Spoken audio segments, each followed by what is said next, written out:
With this example, I did not double check if this is out of the homework. The book did not have very many practice problems for this at all. So it very well may be one of the homework problems for this next week, but I'm okay with that.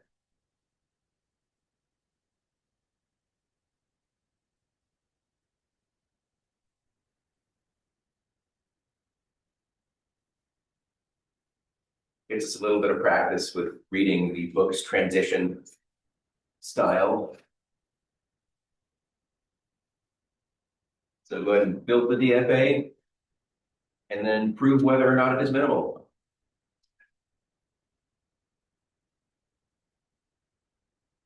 We'll go over it in a few minutes.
You smell great. Great.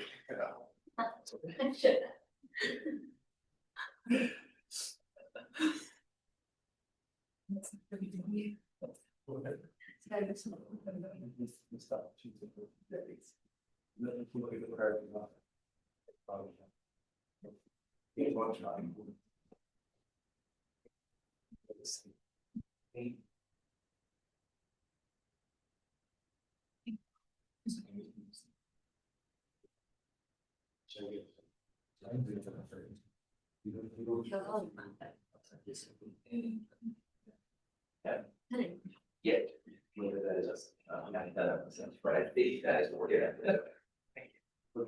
Oh, and he's cute. I don't feel those.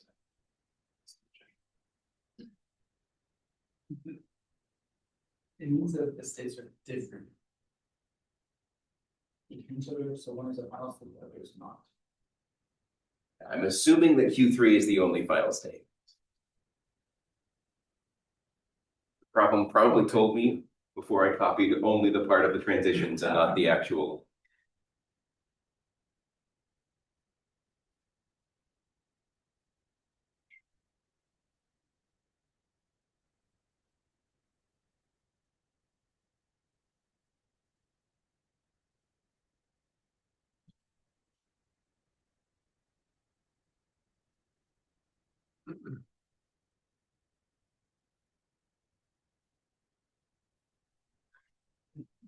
Okay.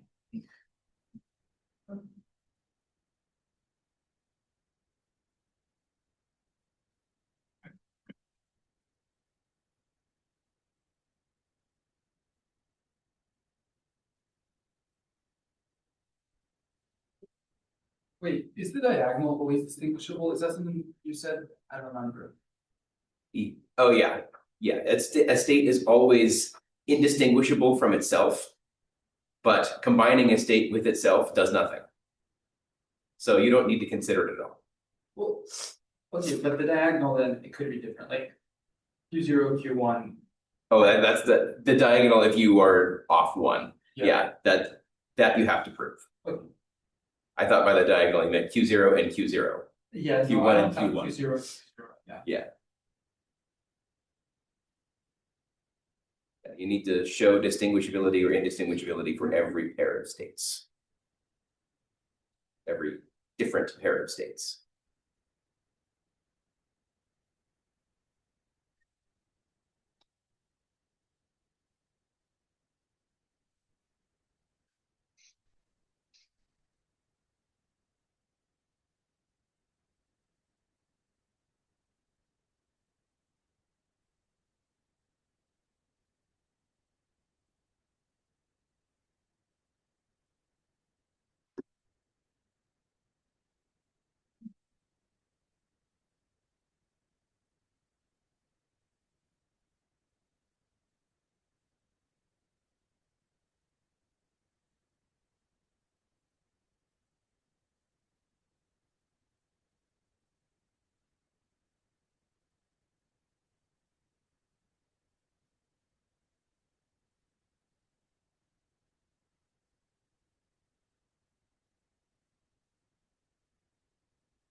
You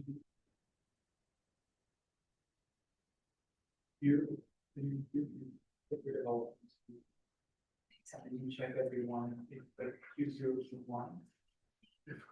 This one. If you go on an A, not final. You want A, not final. Q0 B something. You want. So if it's but for example, Q0 to on A, so it's not final, Q2 will be I don't know the words. So you very yeah.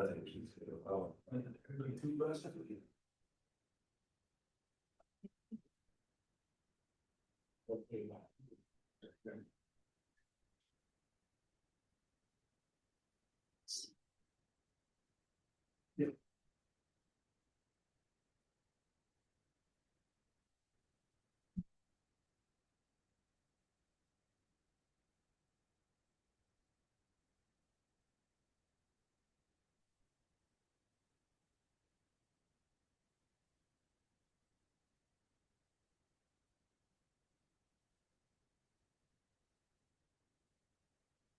How we doing? Who wants more time to work?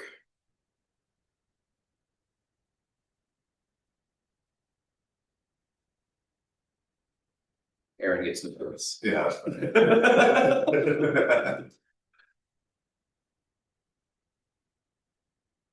All right, first thing we can immediately determine is that based on the difference in finality, we want to mark those as distinguishable. So Q3 is the only final state.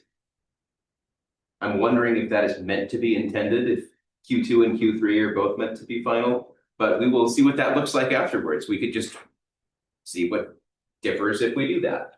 So starting with just Q3 being final, it's distinguishable from every other state because it is the only final state. So we can immediately take the Q3 column and just mark distinguishable, distinguishable, and distinguishable. So we really only need to look at Q0 and Q1, Q0 and Q2, Q1 and Q2. So let's take a look at that. From Q0 and Q1 on an A, we both end in Q2, and on a B, we both end in Q2. Nothing much we can say about that. In fact, you can tell when they both merge to the same state at all times. That's probably a hint that they're going to be able to be combined. There's nothing that could ever change that. So Q0 and Q1, don't know for now, but they're going to be indistinguishable because they always end up in the same state. Q0 and Q2, on an A, go to Q2 and Q3. Q2 and Q3 are marked as distinguishable, so we can backtrack and mark that as distinguishable. Q1 and Q2, on an A, go to Q2 and Q3.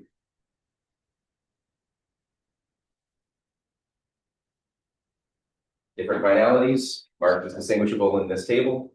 So we backtrack and mark as distinguishable. Back to Q0 and Q1, we see that again, they still merge to that same place. Q2 and Q2, we did not consider because they have to be. So we will backtrack to this and say this is indistinguishable since this is finalized now. And now we can conclude that we can combine Q0 and Q1. To do this, we pick one to keep. Which one do we want to keep? We like Q0 or Q1 more. Which one do we want to brutally murder? Q1. Wow, there's all right. We now have to take a vote since there's disagreement. Who hates Q0? Who hates Q1? Ah, man, people hate Q1. All right, we'll go with majority. So to get rid of Q1, this is probably a good one to see anyway because this has that extra edge in it, just to see what happens when we do this. So every outgoing edge gets taken out. And every incoming edge is going to instead go into the equivalent state. So instead of this B going to this now removed Q1, it's going to skirt around and go to the equivalent state.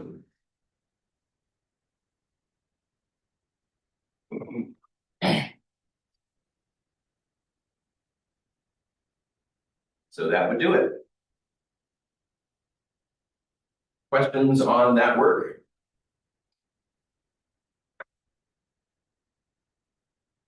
All right, let's play around with if Q2 were final.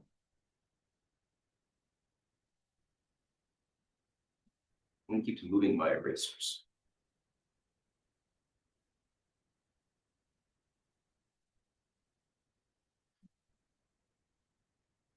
can't carry over any of this work.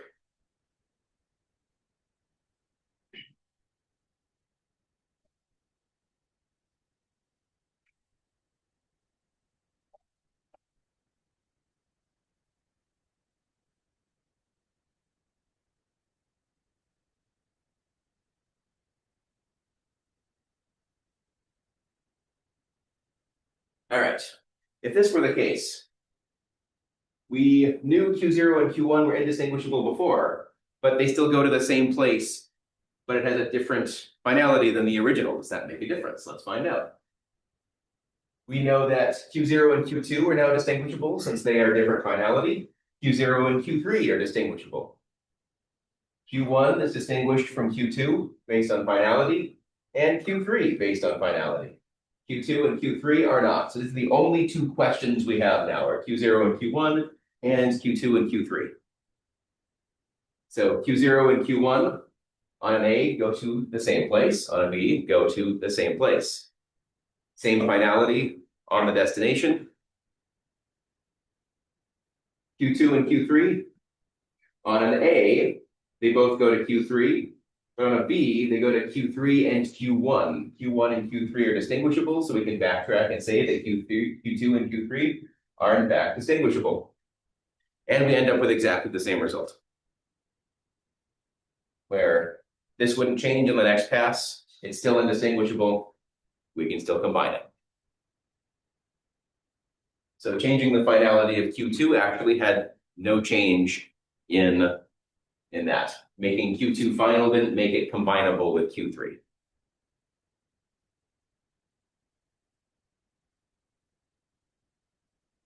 Questions on that? We feel a little bit better with one more example, hopefully.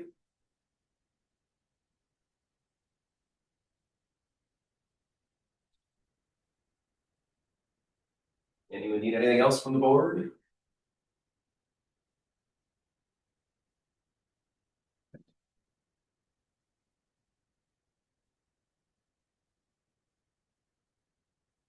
As I mentioned at the start of class, I forget if this was one of the assigned problems because the book actually has very few problems on DFA minimization. So I picked one, and it very well may have been a problem off of your next homework. If that's the case, oh well, I don't really care.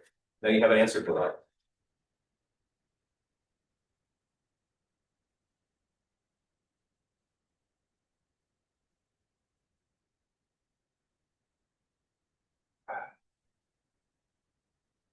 All right, last time we were talking about regular expressions, and we got to this example. We were going to try to figure out what the language of strings here is and find some way to relate that in a nice set-friendly way. The way that I see this problem is we're repeating A or B at the beginning any number of times. On the right-hand side, we have a pick between one or the other. So this is, we'll call this, I guess, 1 and 2, and the left-hand side and the right-hand side. We see that the right-hand side is finite, and the left-hand side is infinite. There are an infinite number of combinations of A or B star, and there are a finite number of A or BB.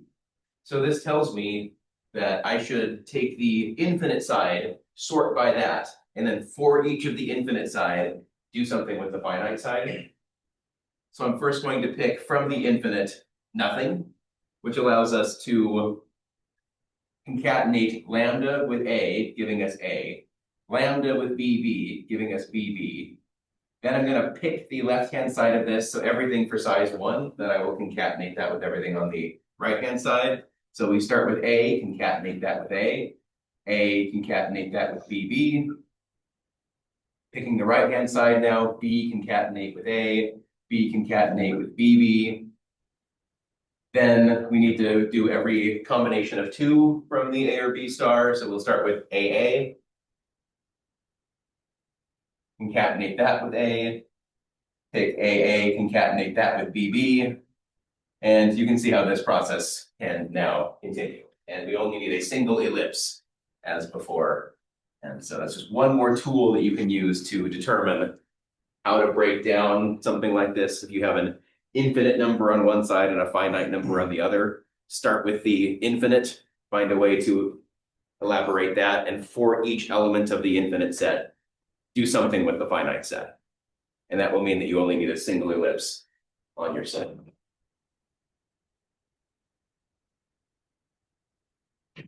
We can come up with a better description of this language, but actually, the best description of the language we can come up with is already embedded in the regular expression. That defines the language that we use.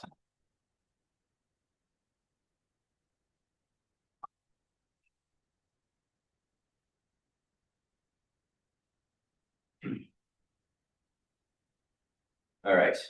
Next thing that you might care to do is be able to describe languages in English. So rather than coming up with a set of strings necessarily, looking at this regular expression, how could you succinctly in English describe the strings that are accepted, that are part of this language?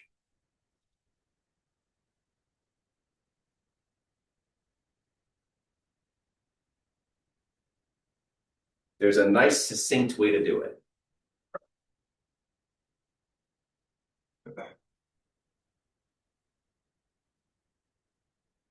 Can you repeat the question? Yeah. So this regular expression represents a language. This language can be described in English. We could do this in a kind of a long form way, or we could do this as a way of coming up with the shortest or simplest explanation in English.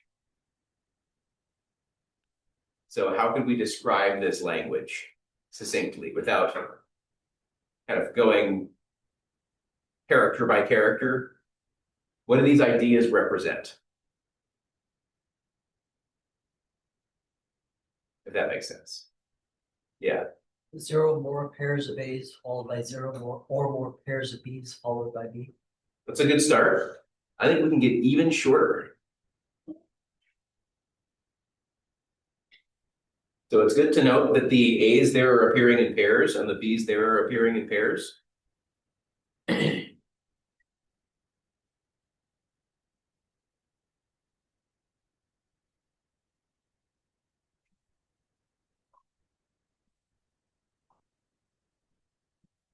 Any other stabs? Wait, does this have to do with the above question? Nope. Oh. Okay. Separate question.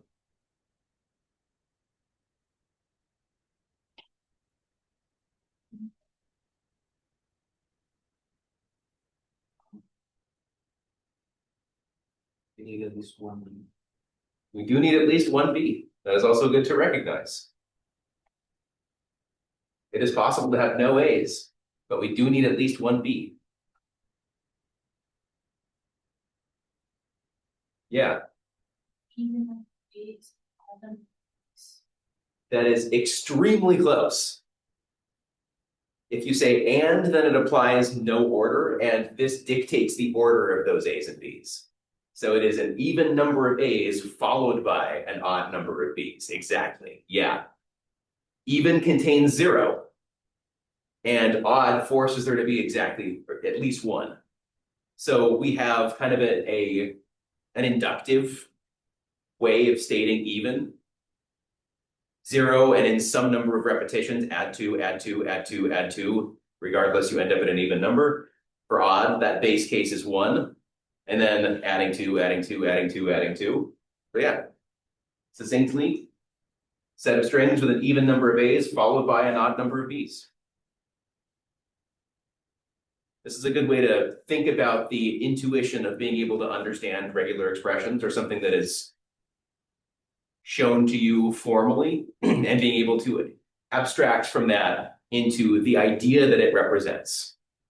And I find that this is something in math that once this clicks, math is so much easier to read and understand, especially from a computer scientist perspective.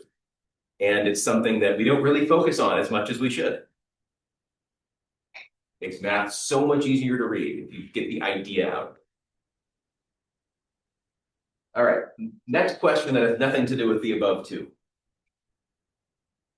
regular expression for the following informal set description on the alphabet in binary. Here we go. The language is all strings in that star closure of that alphabet such that the string has at least one pair of consecutive zeros.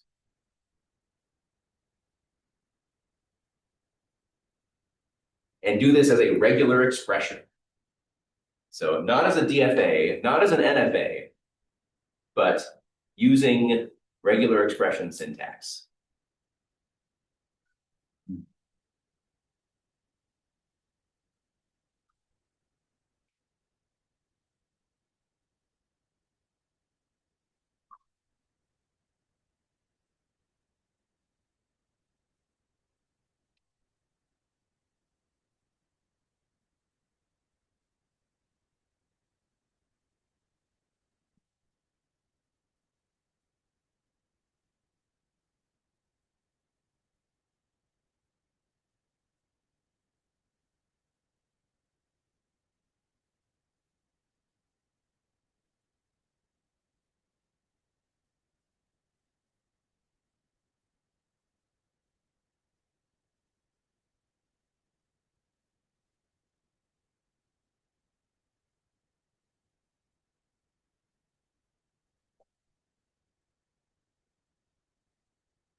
You can do plus. Yeah.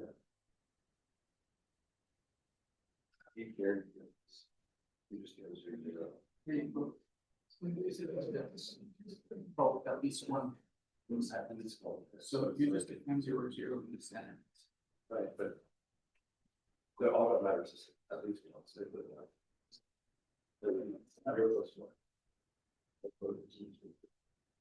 Yeah, I've heard of it.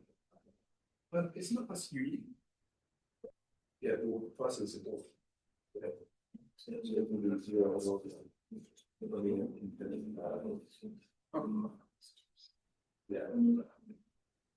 Yeah, yeah.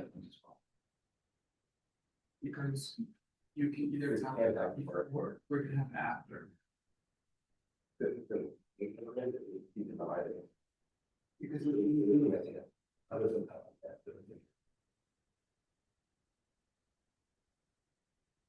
I hear very good work happening. So if you want an intuitive way to get started, thinking about it in terms of there has to be a 0, 0 somewhere in that string.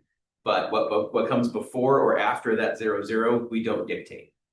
It can be anything. There's no further description of that from within the problem. So we need some way of describing anything. Hard coding, there's going to be a 0, 0, and what follows that is anything. And so the way that we're going to do with anything is with 0 or 1 star, 0 plus 1 star. This is the star closure. It allows you to pick the left-hand side or the right-hand side any number of times, 0 or more times. This will create any substring, or really any prefix of this can be anything, including 0 zeros.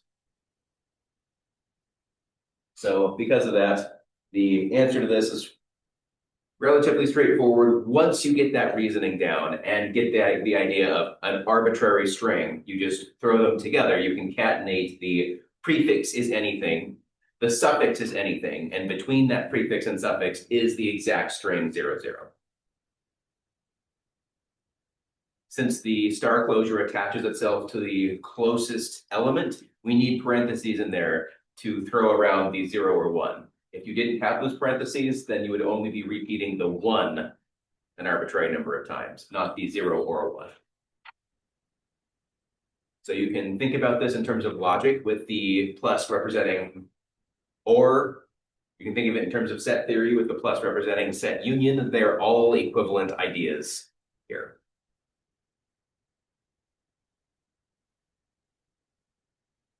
You ready for some harder ones?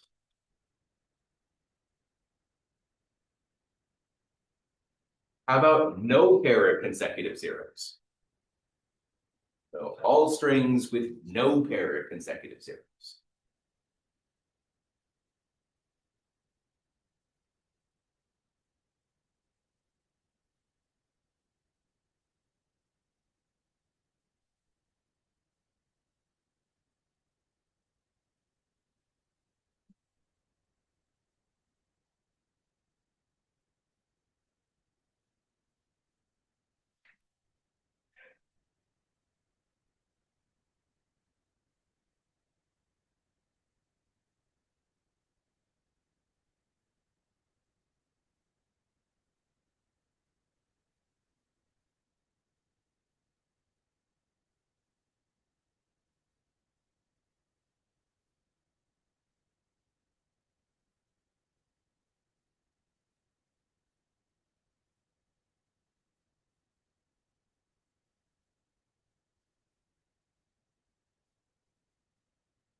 Union.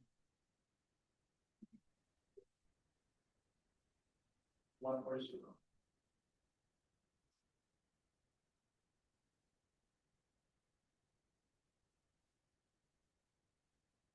One.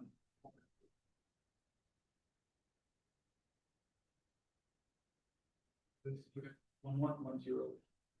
1, 1, 0, 1, which is 0. But what if you had an empty that was 0? We can show 0.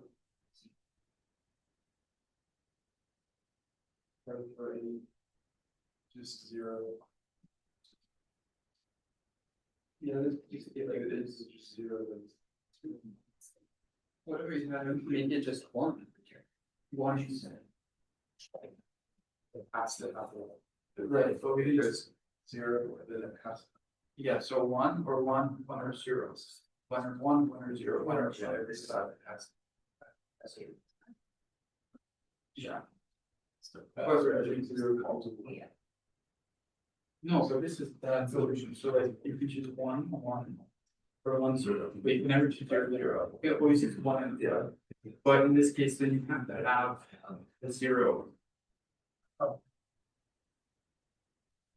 It has to be like 1 or 0. And then you can either have a 1 or a 0 at the front. Then you have a 1 and a 1, the 1 is a 0, and it's a 0. I think this is. Do you see what I'm Have an answer? Thanks. All right. And wait, what was it? So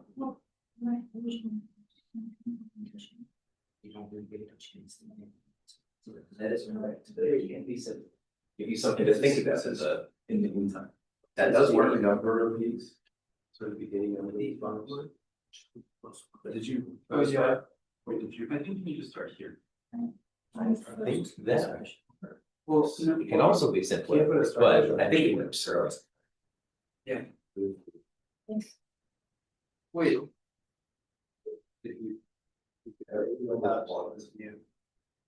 maybe the star should be on this side. With more than one. Because then you can have no. I don't know. When you figure out how to invent reality, your own reality, let me know. But if they zero. Tomorrow.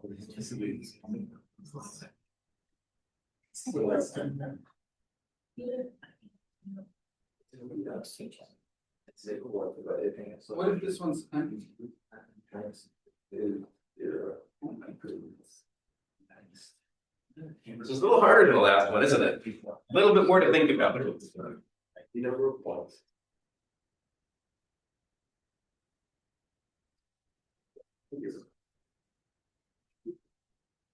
Or what if, So yeah, I mean, it was a 0, this one. no, but what is that one? What is star code? Is it gonna be any number? 0. So how many of these can repeat? How many times does this repeat? That's gonna be hard for any test. If I like this or most odd. So what is it? It's like 0, 0, 8. And it's 1 second. Yes, it can be 0 and 1. No, well, if this is. And that would be good, but whatever, there's a string of just zeros. And then you can choose your own again. Anything 0, and then we can 0. But it starts with well. So that's the front. But if there's more than 1 0. I don't know. When does this end? I keep going all day. You're talking about It's a good idea. That's a very good idea. Think about that. And then think about repetition yeah. in more than one dimension. It was like. You actually don't need it. You only need repetition of one dimension for this, but you are onto the solution. Circles that on we both use sides. repetition. Right. So we want. I don't know why I think of everything in dimensions. I mentioned this yesterday, but the entire world is dimensionality. You gave me the same scale, was it 300? What if we were to have? Wait. I have an idea. That star closure or 0. And then you do. So the intuition that helps you come up with a really simple answer to this is this. You latch onto this idea, a solution will present itself.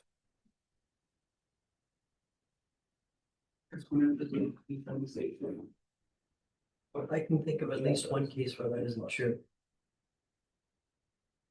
0. Just 0 by itself? Yeah. Yeah, I guess I should say, or the end of the string.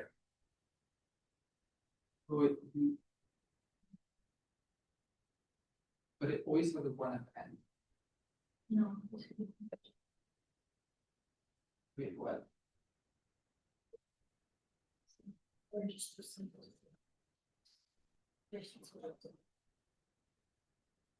What do you mean?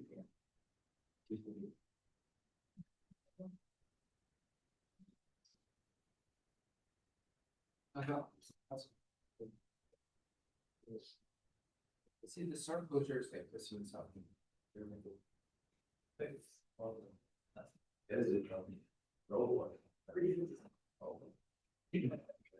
Yeah, so the trap for this, I think, was pointed out nicely here. That Your solution needs to work for just zero or for strings that end in a zero. And that makes a simple version to this a little bit tricky. It seems like you have a solution. And I may have even said that to a couple of you, where you think you have a solution, but there are a couple of side cases that we need to consider. So I'm going to present a couple of different potential solutions to this with different trains of thought. One of them will be simpler than the other. So we know that, all right, whenever a zero occurs, it has to be followed by a one or the end of the string. For now, we'll just say it is immediately followed by a one. This could be preceded or followed by an arbitrary number of ones, and then repeat that entire logic for every zero in the string.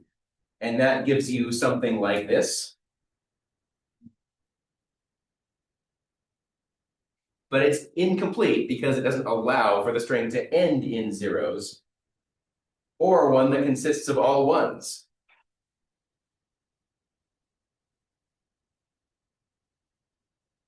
So you can add an optional beginning or end to something, an optional end, that allows you to do something like this.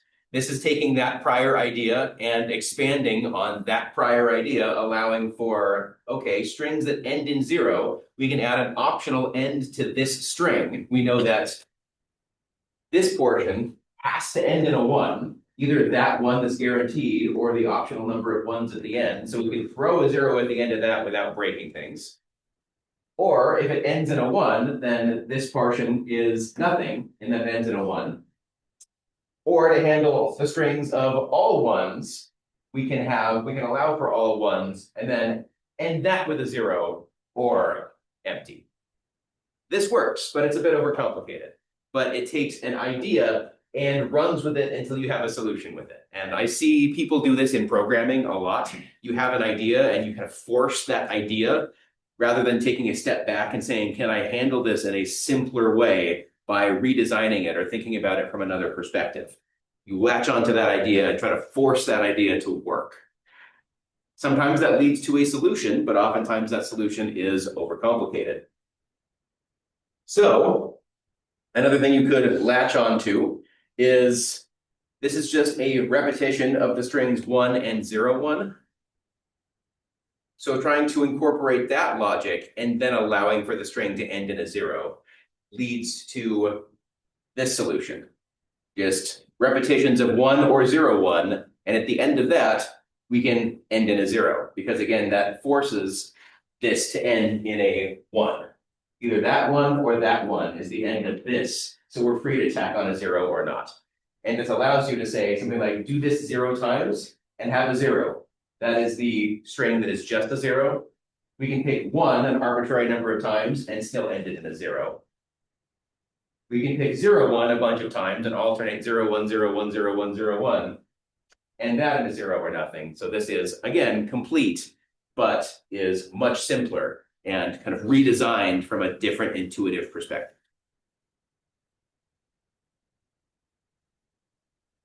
Neither solution is wrong. Neither solution would deduct you any points on a homework or an exam.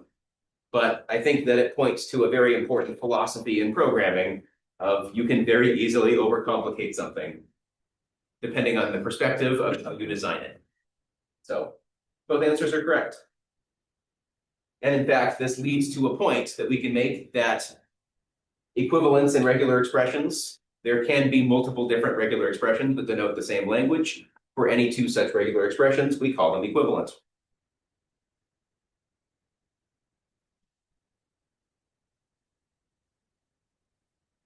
Questions on this exercise? Coming up with some regular expressions for a little bit more complicated pieces.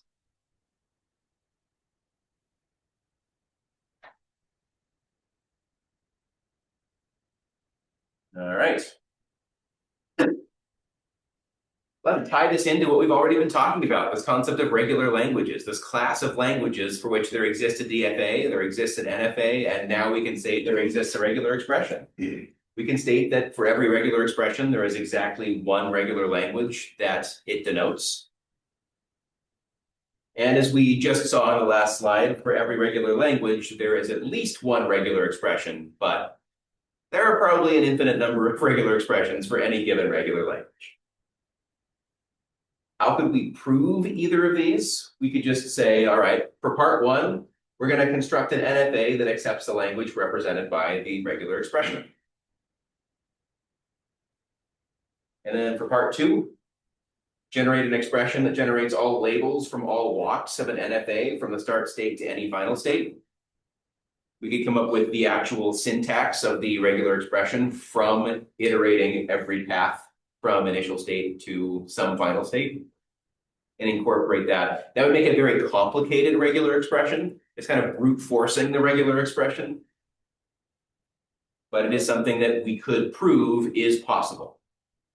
It is likely that there is a simpler regular expression than one that would be generated from this brute force process. But when we're trying to prove that it's possible to do something, we don't care about how complex the solution is. The reason we don't go into this in this class is because this gets overly complicated whenever the NFA creates a cycle that we can produce multiple times. That's where we have to use star closure in a regular expression that says we can iterate this loop 0 times, 1 time, 2 times, 3 times. So when you come up with a path, if that path can be cycled, then we need to incorporate that with some repetition, which in a regular expression is just star closure.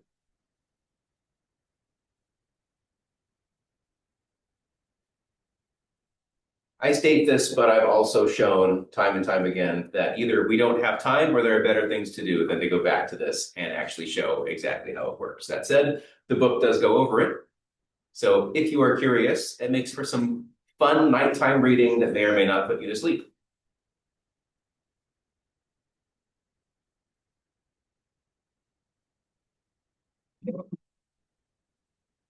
How do we feel about regular expressions? Show of thumbs, makes sense. Closer to really like some more practice with this from homeworks. Would need more now because I barely feel like I'm hanging on to what's going on. All right, it seems like we're pretty good with this. Is a good place to be going into a homework that does it.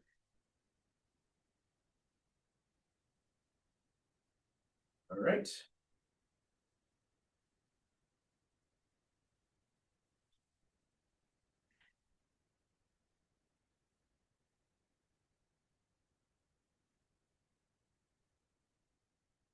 Quick mini unit. This is the last thing. In fact, I'm not even sure this by itself can show up on the first exam. This is basically the cutoff for what's going to appear on the first exam. And we've done this basically a week before the exam, which is what I like to have you work on these things in homework, get feedback on that homework, and then take an exam. We've already done plenty of material to throw on an exam. So I'm totally fine with that. That said, this is going to start the content that you will need to know for the next exam that won't happen for a few weeks. So whatever process you use to bank something in long-term memory, this is the material that will take the longest to appear on an exam from here. All right, regular grammars.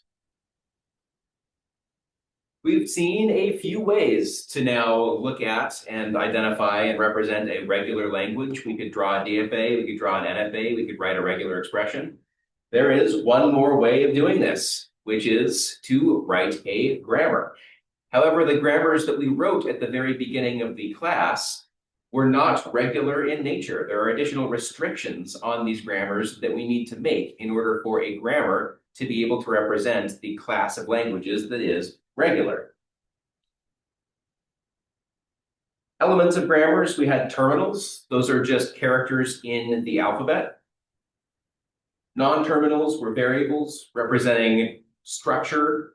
So we could throw together some terminals and that could create a non-terminal. There were options. You could pick this terminal or this sequence of terminals and that could create a variable. We could throw some variables together and make another variable that broke down into more variables, but the idea is eventually it breaks down into just those terminals. And any path through a grammar that can create a sequence of terminals, that sequence of terminals is a string in the language represented by that grammar. So the analogy that I've been using and will continue to use, terminals are like primitive variables and non-terminals are like objects. In programming, objects can be made up of other objects and or primitives. All objects must eventually break down into primitives in some nature. So what restrictions do we need to place on grammars to be able to represent the class of languages that are regular? There are two ways to do it. You can either make a right linear or a left linear grammar. And right linear grammars have productions that are in one of two forms. You have a non-terminal arrow. We're going to call this X, that is some number of terminals. It can be any number of terminals, 0 or more. But what ends on the far right-hand side is a non-terminal, or that sequence of terminals. So X is a string of terminals, B is a single non-terminal. So either some terminals or some terminals followed by a single non-terminal. Those are the only two production forms allowed in right linear grammars.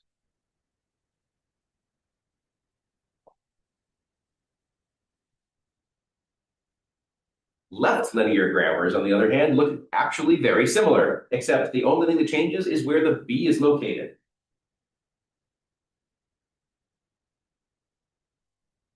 This is saying the non-terminal now appears on the left of the string of terminals rather than on the right. So if you're trying to distinguish between the language of right linear or left linear, think about it as the position of the non-terminal in the right-hand side of the production. If it's right linear, the non-terminal is on the right. If it's left linear, the non-terminal is on the left. That is frequently confused. So whatever you need to do to remember, it's the non-terminal that we care about. The thing that we're forcing one of. Where does that appear?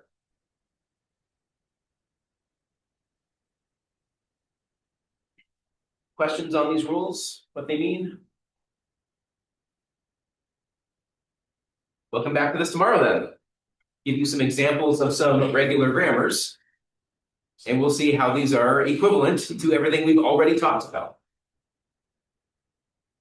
Office hours starting now if you want to get started on the next assignment or go over any practice problems from anything we've covered over the last couple of days.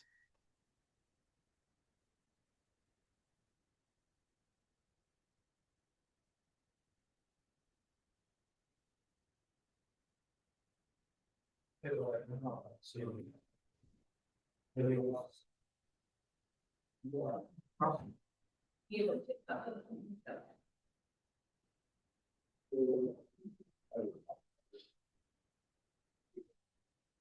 Sorry, Jimmy, for some reason chat is not open on this. So I will cover exactly what those symbols mean if you come talk to me this afternoon. It's like, hey, we did that.